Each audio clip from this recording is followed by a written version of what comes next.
Okay sir.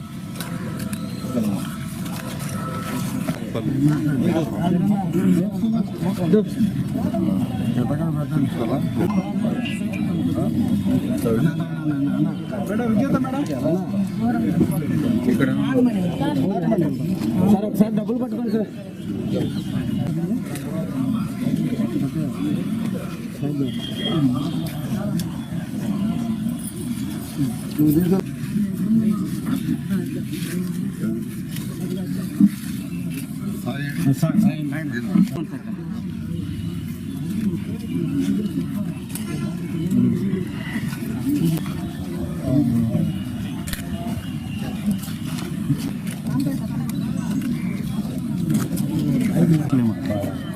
ఎవరైతే pensions తీసుకుంటున్నారో వాళ్ళందరికీ 1వ తేదీ ఉదయాన్నే పెన్షన్ ఇవ్వాలని ముఖ్యమంత్రి గారు ఆలోచించడం, ఆ రోజు కానీ ఏదైనా కారణం వల్ల ఆదివారం కానీ సెలవు కానీ లేదా అకేషన్ వస్తే ముందు రోజు ఇవ్వాలని ఆదేశించడంతో ఈ నెల 31వ తేదీ ఈరోజు రాష్ట్రం మొత్తం అన్ని జిల్లాల్లో ఈరోజు పెన్షన్స్ కార్యక్రమం మార్నింగ్ 6 గంటలకే ప్రారంభమైంది.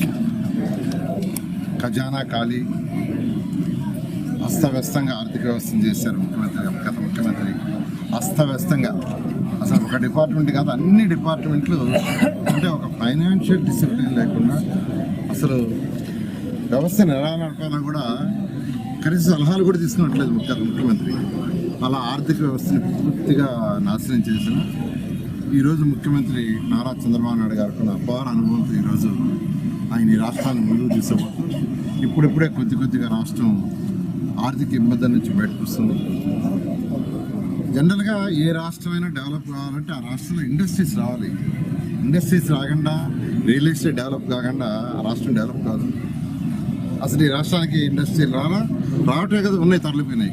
కానీ ఈరోజు ముఖ్యమంత్రి గారు నారా చంద్రబాబు నాయుడు గారు ఫస్ట్ ఆయన కాన్సన్ట్రేషన్ చేసి ఈరోజు అన్ని జిల్లాలకి అనేకమైన ఇండస్ట్రీస్ వచ్చి చేస్తున్నారు.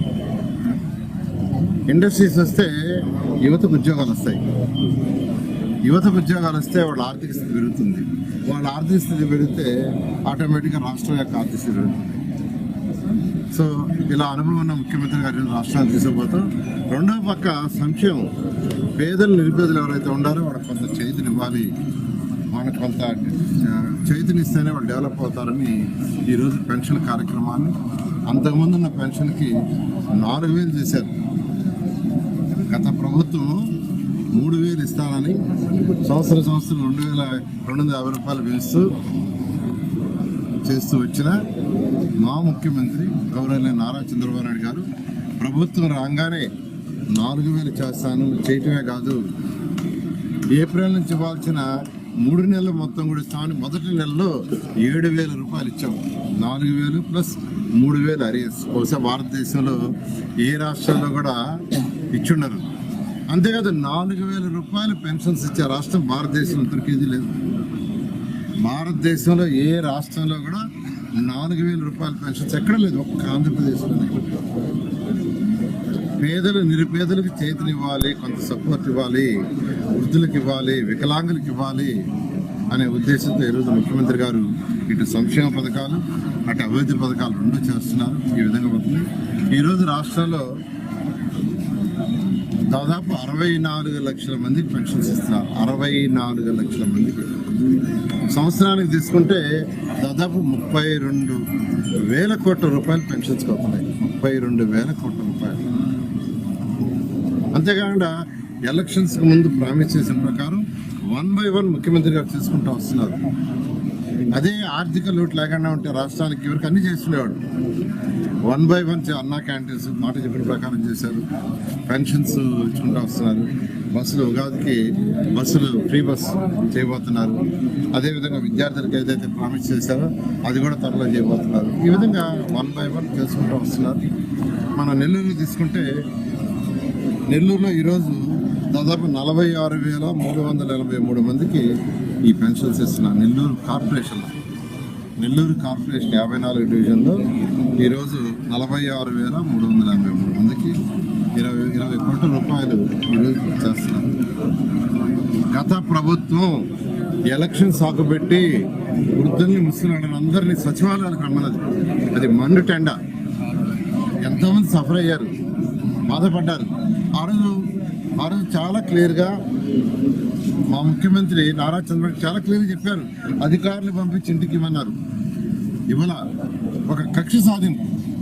అదే ఈరోజు అధికారులు పంపించి ముఖ్యమంత్రి గారు 1వ తేదీ ఉదయాన్నే ఇస్తారు, లేదా ముందు రోజు ఇస్తున్నారు. అది గత ప్రభుత్వంలో ఉన్న ముఖ్యమంత్రికి ఈరోజు మా ముఖ్యమంత్రికి ఉన్న తేడా, అది అనుభవం. అదేవిధంగా ఈరోజు నెల్లూరు తీసుకుంటే Nellore under ground drainage, drinking water 2 ప్రాజెక్టులు మళ్ళీ మొదలైనాయి. నేను మంత్రిగా ఉన్నప్పుడు 2014 నుంచి 19లో 1100 కోట్ల అండర్ గ్రౌండ్ డ్రైనేజ్కి, డ్రింకింగ్ వాటర్ నెల్లూరు శాంక్షన్ చేశాను. దాంట్లో అంతా వాడేసి 165 కోట్ల అటుకులో ఇంకా వాడాల్సి ఉంటే గత ప్రభుత్వం 5 సంవత్సరాలు దాన్ని వదిలేసింది. నెల్లూరు ప్రజల మీద కక్షతో శాంక్షన్ అయిన 165 కోట్లు వదిలేసింది. ఆ 165 కోట్లు చేస్తుంటే అండర్ గ్రౌండ్ డ్రైనేజ్ అయిపోయింది. 5 సంవత్సరాల్లో దాన్ని వదిలేశారు. నేను మళ్ళీ యాక్చువల్గా ముఖ్యమంత్రి గారు అడగటం, దాన్ని మళ్ళీ తెచ్చుకోమన్నారు. ఫైనాన్స్ డిపార్ట్మెంట్ ఫైనాన్స్ యాక్సెప్ట్ చేశారు. మళ్ళీ కేంద్రాన్ని వాళ్ళని అడిగాను, వాళ్ళు కూడా మీరు ప్రాసెస్ చేయిస్తా ఉన్నారు. ప్రాసెస్ ఫైల్ జరుగుతుంది, ఒకసారి త్వరలో అది కూడా వస్తుంది. రాగానే under ground drainage, drinking water రాబోయే 1 yearలో అది కంప్లీట్ చేస్తాం. ఈరోజు ఎక్కడైతే ఈ సర్రేపల్లి కాలువ కట్ట మీద ఉన్నామో 16వ డివిజన్లో, ఈ డివిజన్లో వెనకాల కాలువ ఉంది. నేను వచ్చినప్పుడల్లా ఆ కాలువని యాక్చువల్గా రిపేర్ చేయించమన్నారు. దానికి నేను అధికారులతో మాట్లాడాను. ఆ కాలువ కడతామంటే కాదు సార్, దాన్ని అండర్ గ్రౌండ్ డ్రైనేజ్ చేస్తే పోతుంది. ఎందుకంటే దాంట్లో పారుదల నీళ్ళు లేదు. అంతకుముందు కొంత పారుదల ఉండేది, ఇప్పుడు కేవలం అది డ్రైన్ వాటర్, ఇళ్ళ నుంచి ఇచ్చే వాటరే. ఆ వాటర్ ట్రీట్ చేసి వదలాలి కాబట్టి ట్రీట్ చేసి బయటకు వదలాలి. అందుకని దాన్ని ఏమైనా అండర్ గ్రౌండ్ డ్రైనేజ్ ప్లాన్ చేస్తానంటే చేయమన్నారు, వాళ్ళు చేస్తున్నారు. నేను అందరికీ చెప్తున్నా, తొందరపడద్దు. మాట చెప్పిన ప్రకారం ఎలక్షన్స్ ముందు ఏదైతే నేను మాట చెప్పానో 100కి 100 చేస్తానని తెలియజేస్తాను. మరొక విషయం, ఈ యొక్క ఇళ్ళు తొలగిస్తాడు నారాయణ సారు, తీసేస్తారని ప్రచారం చేస్తున్నారు. 2014-19లో మంత్రిగా నేను ఉన్నప్పుడు ఒక్కటంటే ఒక్కటి నెల్లూరులో తొలగించాల, ఒక్కటంటే ఒకటి. నేను ఎక్కడ తొలగించలా, కానీ ప్రచారం చేశారు. నారాయణ సార్ వస్తే ఇల్లు తీసేస్తారు, సరేపల్లి కాలకట్ట మీద తీసేస్తారు, జాఫర్ కాలకట్ట తీసేస్తారు, పెన్న కట్ట తీసేస్తారని. ఒక్క ఇల్లు అంటే ఒకటి లేదా. కానీ నెల్లూరు ప్రజలందరూ ఇదే సరేపల్లి కాలకట్ట కావచ్చు, పెన్నా జాఫర్ ఖానా కావచ్చు, గత ప్రభుత్వం 2019 నుంచి 24 దాకా ఎన్నిళ్ళు తీసేస్తే మీరు చూడండి. ఇప్పుడే ఒక మహిళ ఉన్నది, సార్ మా ఇల్లు వెనకాలంతా కొట్టేశారు, దిక్కుముక్కు లేదు, మీరు హెల్ప్ చేయండి సార్ అని. ఇలా గత ప్రభుత్వానికి ఈ యొక్క కూటమి ప్రభుత్వానికి తేడా అది. ఒక్కటంటే ఒక్క ఇల్లు కూడా తొలగించే ప్రసక్తే ఉండదు. మీకు అందరికీ చెప్తున్నాను, ఇది నమ్మొద్దు. ఇది వైసీపీ నాయకులు చేసే ప్రచారము, వైసీపీ నాయకులు చేసే ప్రచారము. చాలా క్లియర్గా చెప్తున్నాను. నేను కూడా ఒక పేద కుటుంబం నుంచి, గుడిసెలో నుంచి వచ్చి ఎంఎస్సీ చదివేది కూడా గుడిసెలో ఉండే. నేను ట్యూషన్లు స్టార్ట్ చేసింది కూడా అరుణాధపురంలో గుడిసెలోనే, తాటాకలి గుడిసెలు. కాబట్టి నాకు ఆ బాధ తెలుసు. కాబట్టి ఎవరిళ్ళు తొలగించో. టిట్కో ఇళ్ళు ఎందుకు తెచ్చారంటారు? భారతదేశంలో ఇలాంటి టిట్కో ఇళ్ళు ఎవ్వరు కట్ల, ఇక్కడ ఏ రాష్ట్రం కట్ల. భారతదేశంలో ఫస్ట్ టైం ఆంధ్రప్రదేశ్లో టిట్కో ఇళ్ళు షీర్వాల్ టెక్నాలజీతో కట్టింది, హై క్వాలిటీ. అవి చూసి ఈరోజు ఇతర రాష్ట్రాల్లో కడుతున్నారు. ఎందుకంటే పేదల యొక్క బాధ నాకు తెలుసు. నేను పుట్టి పెరిగింది అక్కడే, ట్యూషన్లు చెప్పింది అక్కడే, నారాయణ ఇన్స్టిట్యూట్ డెవలప్ చేసింది అక్కడి నుంచే, మంత్రి అయింది కూడా అక్కడి నుంచే. అందుకని ఏ పేదవాడి ఇళ్ళు కూడా నేను తీయను. నేను చాలా క్లియర్గా చెప్తున్నా. అందులో ఎవ్వరూ నమ్మొద్దు. 2014-19లో ఒక్కటి కూడా తీయలేదు, మళ్ళా తీయను. ఎందుకంటే వీళ్ళకి పెన్షన్స్ ఇవ్వడానికి వస్తే వచ్చే రిప్రజెంటేషన్, సార్ ఇక్కడ ప్రచారం చేస్తున్నారు, నారాయణ సార్ తీసేస్తున్నారు, అటువంటి నమ్మొద్దు. ఎవరు